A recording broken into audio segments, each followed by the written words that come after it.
Sientes ese frío metálico recorriéndote la columna justo a las 8 de la mañana, mientras tus manos tiemblan al sostener un vaso de agua que de repente te parece demasiado pesado. Llevas meses ignorando esa náusea sutil en el estómago, diciéndote que es el cansancio de los años o una gripe que no se va.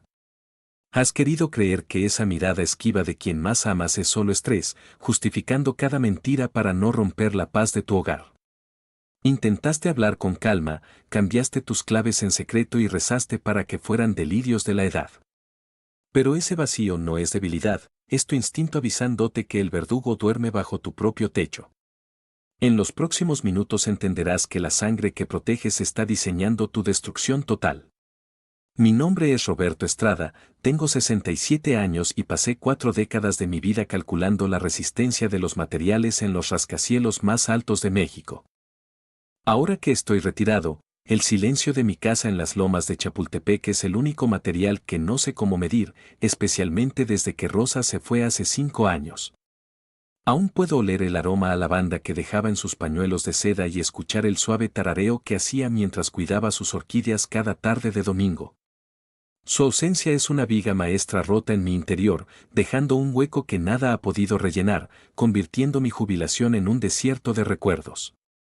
Mi hija Fernanda, de 34 años, es el pilar que sostiene mi estructura actual. Ella decidió mudarse conmigo para cuidarme, algo que agradezco profundamente mientras desayunamos cada mañana puntualmente a las 8. Mi rutina es predecible, leo el periódico, reviso algunos planos antiguos y tomo las vitaminas que ella me entrega con tanta dedicación y cariño. Antes de seguir con este relato, quiero agradecerles de corazón por estar aquí acompañándome en este canal. Por favor, cuéntenme en los comentarios desde qué ciudad nos están viendo hoy para saludarlos. Recuerden que, aunque esta historia es real, algunos nombres y detalles técnicos han sido modificados para proteger la privacidad de los involucrados en este doloroso proceso legal. Todo parecía marchar bajo el rigor de mi acostumbrada precisión hasta la mañana del martes, 12 de mayo. Fernanda me entregó el café y mis cápsulas matutinas con la dulzura de siempre antes de salir a sus recados. Sin embargo, al buscar un sello postal en el segundo cajón de la cocina, encontré un pequeño recibo térmico de la farmacia del Socorro. El ticket indicaba la compra de benzodiazepina 10 miligramos, un sedante extremadamente fuerte que mi cardiólogo jamás me ha recetado. Intenté convencerme de que era para ella, una simple ayuda para dormir, pero Fernanda siempre presumía de tener un sueño profundo y natural. Esa pequeña discrepancia química empezó a vibrar en mi mente como una viga mal ajustada. Esa misma tarde, el cartero dejó un sobre del Banco Nacional que no esperaba recibir hasta fin de mes. Al abrirlo, encontré una notificación de retiro manual por 200,000 pesos realizado en la sucursal de la calle Madero. Mis finanzas están totalmente automatizadas desde hace años para evitar errores, por lo que aquel movimiento físico resultaba absolutamente imposible en mi esquema de vida. Observé la firma digitalizada en el documento, imitaba mis trazos con una pericia asombrosa, pero carecía de la firmeza estructural que desarrollo al firmar. 2 anomalías tan precisas en un solo día dejaron de ser una coincidencia estadística. Miré a Fernanda reír en el jardín y sentí que una sospecha sin nombre devoraba mi confianza. Decidí actuar con la frialdad de quien analiza una grieta crítica en un muro de carga. El miércoles 13 de mayo de 2026, mientras Fernanda dormía bajo el efecto de su propia medicina, me deslicé hasta su estudio con el corazón martilleando contra mis costillas. Revisé su computadora personal, utilizando las claves que ella creía que yo había olvidado por mi supuesta neblina mental. Lo que encontré en el historial de navegación no eran recetas de cocina ni artículos de moda, sino accesos repetidos a portales de apuestas clandestinas con nombres cifrados. La precisión de mis sospechas comenzó a materializarse en cifras rojas que goteaban sobre la pantalla LED, revelando una oscuridad que mi amor se negaba a procesar. Empecé a registrar cada movimiento de Fernanda en una libreta de ingeniería que ocultaba bajo el doble fondo de mi maletín de cuero. Anoté que sus salidas nocturnas, justificadas como cenas con amigas del club, coincidían exactamente con los días en que mis estados de cuenta mostraban retiros de cajeros automáticos en zonas industriales de la ciudad. Observé cómo sus manos temblaban ligeramente cada vez que sonaba su teléfono celular, un modelo iPhone 15 Pro Max que siempre mantenía boca abajo sobre la mesa. La arquitectura de su engaño era compleja, pero como cualquier estructura mal calculada, empezaba a mostrar fisuras visibles para un ojo entrenado en detectar el colapso inminente de los materiales más resistentes. La confirmación definitiva llegó el viernes, 15 de mayo a las 11 de la mañana, cuando recibí una llamada accidental de la aseguradora MetLife. La operadora, creyendo hablar con Fernanda, mencionó el proceso de liquidación de mi fondo de retiro acumulado durante 40 años, un monto que ascendía a los 12 millones de pesos netos. Según el registro, yo había solicitado el cierre de la cuenta alegando una enfermedad terminal que requería tratamiento experimental fuera del país. Sentí un vacío gélido en el estómago al comprender que mi propia hija estaba canibalizando mi pasado para financiar su presente desesperado. No era un error administrativo, era una demolición controlada de mi seguridad financiera ejecutada por quien más amaba. Necesitaba un refuerzo estructural antes de que todo se derrumbara sobre mí, así que busqué a Julián Méndez, un antiguo perito contable y amigo de la facultad. Nos reunimos en una cafetería discreta de la calle Ámsterdam, lejos de las miradas curiosas y de la vigilancia de Fernanda. Julián, con su habitual rigor analítico y sus anteojos de montura gruesa, escuchó mi relato sin interrumpir, tomando notas rápidas en una tableta digital. Su presencia me devolvió una pizca de la firmeza que había perdido entre sedantes y mentiras piadosas. Él prometió rastrear la ruta del dinero, utilizando sus contactos en la Comisión Nacional Bancaria y de Valores para desenterrar lo que Fernanda intentaba sepultar. 3 días después, Julián me citó en su oficina privada para mostrarme los primeros hallazgos de su auditoría forense. No se trataba solo de Fernanda operando de forma aislada, los registros de transferencias electrónicas apuntaban a una red más amplia y peligrosa. Descubrimos que mi hija había vinculado mi cuenta patrimonial a una sociedad de responsabilidad limitada registrada en las Islas Caimán bajo el nombre Rosa de los Vientos. El nombre era un insulto directo a la memoria de mi difunta esposa, una perversión de su legado que Fernanda utilizaba para mover capitales sin levantar sospechas inmediatas. La magnitud del desvío superaba los 20 millones de pesos, una cifra que superaba cualquier deuda de juego convencional. Me quedé mirando el gráfico de flujo de efectivo que Julián proyectaba en la pared, sintiendo como el aire se escapaba de mis pulmones. Cada flecha roja representaba una traición, un viaje al casino, una joya vendida o un seguro cancelado sin mi consentimiento explícito. Mantuve mi expresión neutra, endureciendo mis facciones como el concreto pretensado que tanto utilicé en mis obras, pero por dentro me estaba desmoronando pieza por pieza. Julián me puso una mano en el hombro, un gesto de solidaridad que casi quiebra mi resistencia emocional en ese instante de vulnerabilidad total. Sabía que no podía permitirme el lujo del llanto, necesitaba claridad absoluta para sobrevivir a este asedio familiar. La investigación dio un giro aún más siniestro cuando Julián analizó la composición química de los suplementos que Fernanda me obligaba a ingerir diariamente. El laboratorio confirmó que no eran vitaminas de alta gama, sino una mezcla precisa de lorazepam y un inhibidor cognitivo utilizado para pacientes con demencia senil avanzada. Fernanda no solo quería mi dinero, estaba fabricando activamente mi incapacidad legal para tomar el control total de mis bienes mediante un poder notarial que ya estaba redactado. La escala del riesgo pasó de ser financiera a ser una amenaza directa contra mi integridad física y mental. Estaba siendo enterrado vivo en mi propia casa, bajo una capa de cuidados falsos y veneno dosificado. Descubrimos que Fernanda tenía un cómplice dentro de la propia notaría número 42, alguien que estaba agilizando los trámites para declarar mi interdicción médica antes de que terminara el mes de junio. Julián encontró correos electrónicos interceptados donde discutían la venta de mi residencia en las lomas de Chapultepec, valorada en más de 50 millones de pesos. El plan era perfecto, me mantendrían sedado en una clínica de cuidados paliativos mientras ellos se repartían el botín de una vida de esfuerzo incansable. Cada nuevo documento que leíamos añadía una capa de horror a una conspiración que parecía no tener techo. Estaba rodeado de depredadores que esperaban pacientemente a que el sedante hiciera su efecto final. Cerré la carpeta de evidencias con una determinación que no sentía desde mis mejores años como director de obra en los grandes proyectos nacionales. Sabía que Fernanda regresaría a casa en una hora, lista para entregarme la cápsula que nublaría mi juicio una vez más, pero esta vez yo estaría preparado. El juego de sombras apenas comenzaba y necesitaba saber si contaba con la fuerza suficiente para enfrentar a mi propia sangre en este campo de batalla legal. Antes de revelarles el siguiente paso de mi contraataque, necesito preguntarles algo muy importante. ¿Creen ustedes que un padre debería perdonar una traición de este calibre o la justicia debe ser implacable sin importar el vínculo biológico? El lunes 18 de mayo de 2026, mientras revisaba los registros ocultos en la computadora de Fernanda, descubrí que la red de traición era mucho más extensa de lo que mi mente lógica podía procesar. No se trataba solo de deudas de juego. Los documentos revelaban una estructura piramidal donde mi patrimonio garantizaba préstamos con intereses usureros del 25% mensual. Identifiqué transferencias hacia una cuenta a nombre de Inversiones Estratégicas S.A., empresa fantasma cuyo representante legal era el licenciado Ricardo Arreola, el mismo notario que debía proteger mis intereses legales.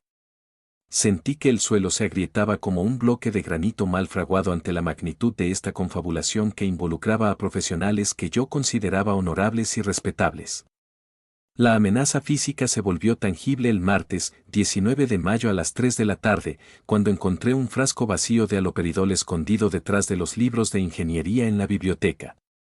Al investigar sus efectos, comprendí con horror que Fernanda estaba escalando la dosis de sedación para inducirme un estado catatónico permanente antes de la próxima auditoría bancaria de junio. Mi presión arterial marcaba 160/100 y mis manos temblaban de una forma que no correspondía a mi edad, sino a una intoxicación química deliberada y cruel. Estaba viviendo con mi propia verdugo, quien me sonreía mientras preparaba el veneno que apagaría mi conciencia para siempre, transformando mi hogar en una celda de aislamiento médico clandestina y mortal. Calculé con la precisión de un presupuesto de obra que el desfalco total ya ascendía a 42.800.000 pesos, incluyendo la liquidación forzosa de mis acciones en la constructora. Cada documento que Fernanda me hacía firmar bajo el efecto de los sedantes era una pieza de artillería dirigida al corazón de mi legado profesional. Ella había hipotecado incluso la casa de campo en Valle de Bravo por un valor de 8 millones de pesos, dinero que se evaporó en menos de 2 semanas en mesas de póker clandestinas. La escala de su codicia no tenía límites geográficos ni morales, y cada centavo de mi esfuerzo de 40 años estaba alimentando un incendio financiero que amenazaba con dejarme en la indigencia absoluta. El miércoles, 20 de mayo, Julián Méndez, quien yo creía mi aliado más fiel, me citó para entregarme un supuesto informe de avances que resultó ser una trampa psicológica magistralmente ejecutada. Al analizar los metadatos de los archivos que me entregó, descubrí que habían sido editados en la misma dirección IP que utilizaba Fernanda desde nuestra casa en Las Lomas. Julián no estaba investigando a mi hija, estaba coordinando con ella la ruta de escape de los fondos hacia paraísos fiscales mientras me mantenía entretenido con pistas falsas y esperanzas de justicia. Comprender que mi mejor amigo de la facultad era el arquitecto intelectual de mi ruina dolió más que cualquier dosis de lorazepam que Fernanda pudiera suministrarme diariamente. La corrupción alcanzaba niveles insospechados cuando obtuve copias de los cheques de gerencia emitidos por la notaría número 42 hacia cuentas personales de Fernanda bajo conceptos falsos de honorarios profesionales. El licenciado Arreola había falsificado mi huella dactilar en 3 poderes notariales amplios que le otorgaban a mi hija el control absoluto sobre mis cuentas bancarias internacionales. Cada firma estaba fechada en días donde mis registros médicos indicaban que yo me encontraba bajo sedación profunda, lo que constituía un delito federal de falsificación de documentos oficiales. La red era un engranaje perfecto diseñado para triturar mi voluntad y mi identidad legal, dejándome como un espectro sin derechos en mi propio país, rodeado de depredadores esperando pacientemente mi colapso final. La sensación de ser observado se volvió asfixiante cuando descubrí una microcámara oculta en el detector de humo de mi propia habitación el jueves, 21 de mayo por la noche. Fernanda y Julián estaban monitoreando cada uno de mis movimientos, analizando mis momentos de lucidez para ajustar la dosis de los fármacos y evitar que pudiera pedir ayuda externa. Mi privacidad había sido violada con una frialdad tecnológica que me recordaba a los sistemas de vigilancia que instalábamos en las bóvedas bancarias que yo mismo diseñé. No era solo un robo, era una intervención total de mi existencia, donde cada palabra que pronunciaba era grabada y utilizada para construir el caso de mi supuesta demencia senil avanzada y definitiva ante las autoridades. El tiempo se agotaba rápidamente porque la fecha límite para mi interdicción legal estaba fijada para el lunes 15 de junio de 2026, según un calendario marcado en la oficina de Julián. Tenía menos de 3 semanas para desmantelar una estructura criminal que contaba con el respaldo de autoridades notariales y el conocimiento íntimo de mi propia familia. La presión sobre mi pecho era constante, un recordatorio físico de que cualquier error en mi estrategia me llevaría directamente a una institución psiquiátrica de la que nunca saldría con vida. El riesgo ya no era una posibilidad estadística en un plano de ingeniería, era una sentencia de muerte social y física que se acercaba con la velocidad de un tren de carga sin freno sobre mi vida. El golpe definitivo a mi espíritu llegó cuando logré interceptar una grabación de audio entre Fernanda y Julián donde discutían abiertamente cuánto tiempo más mi cuerpo resistiría la mezcla de psicotrópicos. Escuchar a mi hija preguntar con impaciencia si no podían simplemente acelerar el proceso para cobrar el seguro de vida de 34 millones de pesos fue como recibir un impacto de demolición. Su voz, la misma que me decía te quiero, papá cada noche, ahora calculaba el precio de mi cadáver con la frialdad de un tasador de chatarra. La sangre se me congeló al entender que para ellos yo ya estaba muerto, solo era un trámite burocrático estorbando el acceso a una fortuna manchada de traición y muerte. Estoy de pie frente al espejo, observando a un hombre que ha construido edificios que desafían terremotos, pero que ahora debe fingir su propio fin para poder sobrevivir a la carnicería de su sangre. Lo que voy a revelar a continuación es tan perturbador que entenderé si deciden dejar de ver este video ahora mismo, pues la verdad sobre el origen de Fernanda cambiará todo lo que creen saber. He encontrado una prueba de ADN que Rosa ocultó durante décadas en una caja fuerte olvidada y el resultado es una bomba atómica para mi corazón. ¿Están listos para descubrir el secreto más oscuro de mi matrimonio o prefieren quedarse con la mentira? El abismo acaba de abrirse y no hay vuelta atrás posible. Mis dedos entumecidos sostuvieron aquel informe de laboratorio con fecha del 22 de octubre de 2025, un documento que pesaba más que todo el concreto que vertí en mi carrera. Leí los resultados de los marcadores genéticos 3 veces, buscando un error en la metodología o una inconsistencia en el procesamiento de las muestras. La probabilidad de paternidad indicaba un 0 absoluto, una cifra matemáticamente imposible de ignorar para un ingeniero acostumbrado a las certezas del cálculo estructural. Al principio, mi cerebro bloqueó la información, intentando procesar que el nombre de Rosa aparecía vinculado a una verdad que ella se llevó a la tumba hace 5 años en absoluto e imperturbable y cruel silencio. En ese instante, sentí un golpe seco en el esternón, como si una viga de acero me hubiera atravesado el pecho sin previo aviso. El aire se volvió ácido y mis pulmones se negaron a expandirse, mientras un sudor frío y viscoso recorría mi columna vertebral hasta hacerme perder el equilibrio. No era solo el dinero o la traición financiera, era la demolición total de mi identidad y de cada recuerdo compartido durante 34 años. Mis rodillas golpearon el suelo de madera y una náusea violenta me obligó a cerrar los ojos, tratando de contener el rugido de dolor que amenazaba con desgarrar mi garganta ante esta orfandad tan repentina e injusta de forma definitiva y sumamente cruel. De pronto, 2 recuerdos olvidados emergieron de los escombros de mi memoria con una claridad aterradora que me hizo temblar. Recordé aquel viaje solitario de Rosa a Cancún en el verano de 1991 y su extraño silencio al regresar, un silencio que ahora entendía como una culpa sepultada bajo capas de fingida normalidad. También reviví aquel día en el hospital, cuando un enfermero comentó que los ojos de la niña no tenían rastro de mis rasgos, un detalle que mi orgullo de padre descartó por completo. El amor que aún siento por ella lucha ferozmente contra el odio por su avaricia, creando un cortocircuito emocional que me impide respirar con total normalidad en este infierno de mentiras y traición. Me puse de pie, limpiando el rastro de la derrota de mi rostro y transformando mi dolor en una estrategia de guerra fría y precisa. Si Fernanda quería tratarme como a un anciano senil y descartable, yo le daría la actuación de mi vida, diseñando una trampa legal que ni ella ni Julián verían venir. Usaré mi supuesta agonía para atraerlos al centro de mi telaraña, asegurándome de que su codicia sea el peso que finalmente los hunda en el abismo de la ruina absoluta. Antes de entrar en este enfrentamiento final que definirá el resto de mis días, necesito saber si todavía están ahí conmigo escuchando este relato. Escriban la palabra justicia en los comentarios si están listos ahora. El lunes 15 de junio de 2026, a las 10 de la mañana, convertí la oficina de la notaría número 42 en el epicentro de mi venganza estructural. Fernanda y Julián llegaron con una puntualidad rapaz, vestidos de luto anticipado y con la ambición brillando en sus pupilas dilatadas por la avaricia. El licenciado Arreola preparó los documentos de mi interdicción médica sobre la mesa de caoba, sin sospechar que detrás de los pesados cortinajes se encontraba el comandante Rivera con 4 agentes de la fiscalía. Me senté en mi silla de ruedas, fingiendo un temblor senil que los hizo sonreír con suficiencia, mientras contaba los segundos para activar la carga de demolición legal que los enterraría bajo el peso de sus pecados. Me incorporé con una firmeza que los dejó petrificados, arrojando el informe de ADN y los estados de cuenta de las Islas Caimán sobre el escritorio. Fernanda palideció, intentando balbucear una explicación sobre mi supuesta confusión mental, pero su voz se quebró ante la mirada gélida de los oficiales que emergieron de las sombras. Ella trató de abrazarme, simulando una preocupación filial patética, mientras sus manos buscaban desesperadamente una salida que yo ya había sellado con candados notariales.